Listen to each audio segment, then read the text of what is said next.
This is as close as Akif Rizat can get to land his family has owned for generations. When Israel began building this settlement, considered illegal under international law, an electrified fence was also built. Rizat shows me how it prevents him from accessing his property, but says he hasn't lost hope of regaining his land one day. We inherited this land from our grandparents and we want to cultivate it. I'm glad we're going to the International Criminal Court because I want a solution that will put an end to the Israelis occupying my land. Israel's settlements in the occupied West Bank make up a key component of the Palestinian submission to the International Criminal Court. Dozens of settlements have been built across the territory and are now home to more than 600,000 Israelis.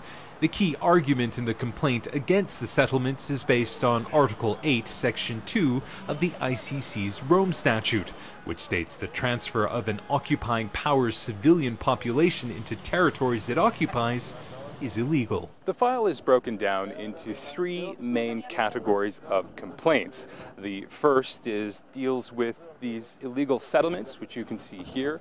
The second deals with the status and treatment of Palestinian citizens. And the final, last summer's war with Gaza.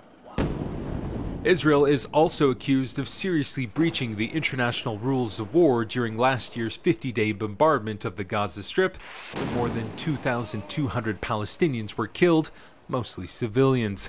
A UN report published this week found both Israel and Hamas may have committed war crimes. The Palestinian submission to the ICC also alleges dozens of other violations of international law. Our goal is to prove that Israel has committed war crimes and crimes against humanity, and our goal is to help the ICC initiate an investigation as quickly as possible. Israeli officials have refused to provide information requested by the ICC, saying the court has no authority to investigate Palestinian complaints because, in its view, Palestine is not a state. It will be up to the ICC's chief prosecutor to decide whether there is enough evidence to order a preliminary examination and then a full criminal investigation into the allegations, a process that will no doubt be long and complicated. Only individuals can be indicted by the court, not states, which means prosecutors will also have to determine which Israeli military and government officials could be prosecuted for war crimes or not. Imtiaz Tyab, Al Jazeera, in the South Hebron Hills.